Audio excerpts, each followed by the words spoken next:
Welcome to StrataGames, I'm Jason, and today we're talking about the mechanics of Kamigawa Neon Dynasty, and I'm not just talking about this hotshot mechanic. Reconfigure is a keyword that appears on cards that are both creatures and equipment. Prepare to slap on a simian sling or a puppy bazooka, because this means that cards that refer to either of those card or subtypes applies to these cards. For example, a Stoneforge Mystic and a Court of Calling can both tutor up a Lion Sash. An equipment card innately has the capability of being attached to a creature, however it needs some way to become attached. Usually we see that with an equip ability, but cards like Magnetic Theft or Bloodthirsty Blade grant other ways to attach equipment. Reconfigure is a new keyword that allows you to attach an equipment to a creature or unattach it, something you can't normally do with equip abilities because apparently creatures are unable to drop a simple sword. This functions very similarly to an equip ability, however it is not an equip ability, meaning cards like Fervent Champion that specifically reference equip will not affect cards with Reconfigure. However, cards like Pure Steel Paladin, which give equipment a new equip ability, will work on Reconfigure cards. Reconfigure also does one more thing. It says, while attached, this isn't a creature. Whether you attach an equipment creature using its Reconfigure ability, or another way, it stops being a creature the moment it attaches to another creature. This means for all intents and purposes, it is not a creature. It can't be targeted or destroyed by spells that affect only creatures, it can't attack or block, and it can't have other equipment attached to it. It also doesn't tap when the equipped creature taps for abilities or when attacking. Subtypes are linked to specific card types. The equipment subtype only shows up on cards that are artifacts, for example. If a card ever loses a card type, like how Reconfigure cards aren't creatures while attached, then those cards also lose any subtypes associated with that card type. This means while Lion Sash is attached, it is not a cat, so it won't contribute to your cat count on cards like Rin and Ciri, and it can't gain protection from dogs with Feline Sovereign. And while we're talking about subtypes, let's look at vehicles. Vehicles are actually pretty simple, and they're deciduous, which means we see them every couple of sets, so you probably know how they work. You take a vehicle and crew it with enough creatures to fulfill the power requirement.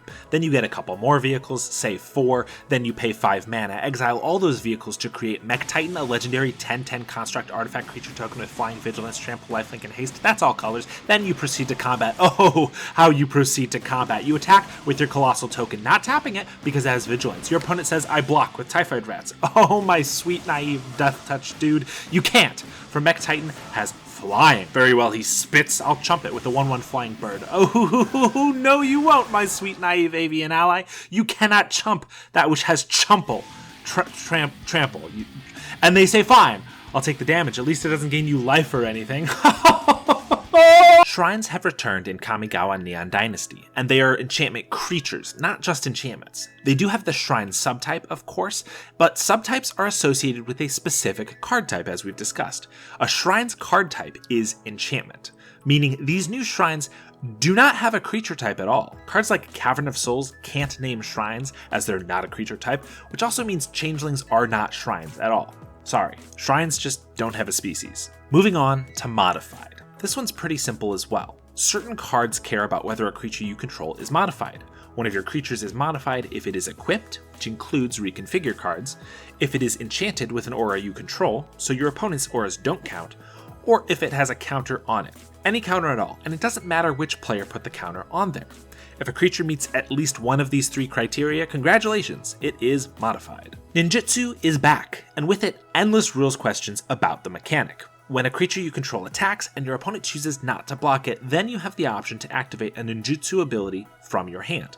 Ninjutsu has 3 costs associated with it, though only 2 are noted on each card. You must pay the mana cost, return an unblocked attacker to its owner's hand, and you must reveal the ninjutsu card from your hand. All 3 of these costs are paid simultaneously, and your opponent cannot respond to the unblocked attacker leaving the battlefield, as it is part of the ability's cost. After the costs are paid, however, and the ability is on the stack, each player will gain priority. This means a player could flash in a Containment Priest before your ninja would try to enter the battlefield, exiling it if they wanted to be a huge jerk, Joshua. There are several other niche and corner case ways to use ninjutsu, but Gavin Verhey from Wizards of the Coast already made a very good video about these uses, so if you're interested in more ninjutsu, check out the link in the description.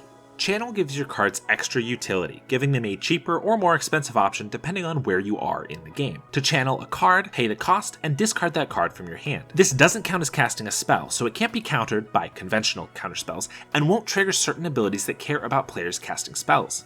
This means certain cards might be very pushed, being an untapped land that has the ability to deal with 3 different relevant card types at instant speed, dodging most counterspells for the mana cost of a 20-year staple, but it also has a cost reduction, can be recurred with Wrenn and 6 or Life from the Loam. Fuels Gitron. Sagas are also present for the 5th time in as many years. Because they come out every year, you know how they work. They enter the battlefield with a lore counter on them, and then in your pre-combat main phase, immediately following your draw step, you add another lore counter. Each time a counter is placed on it, you take the ability that matches the number of counters on it. In Kamigawa though, instead of sacrificing the saga after its last lore counter, you exile it and return it to the battlefield transformed as an enchantment creature. Because that creature enters the battlefield from exile, it will have summoning sickness the turn it transforms, unless it has haste. So don't try attacking with it immediately, unless it has haste. In that case, I'll probably say, hey, you can't attack with that, it entered the battlefield this turn, and you'll say, hey, it has haste. And I'll say, really? Grabbing the card and reading it? Oh yeah, it does. I guess it can attack. And I'll say, sorry, it's just most people try attacking with them, even when they don't have haste. Completed shows up on only one card. Our beloved moonfolk, Tamiyo.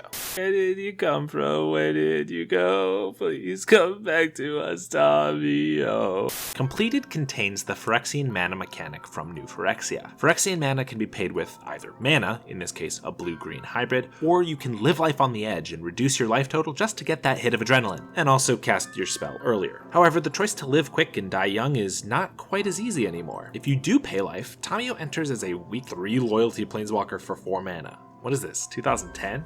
Ew. This mechanic really begs the question, is anything sacred in life? All your favorite planeswalkers will fall to Phyrexian corruption in the next 3 years leading up to the return to New Phyrexia.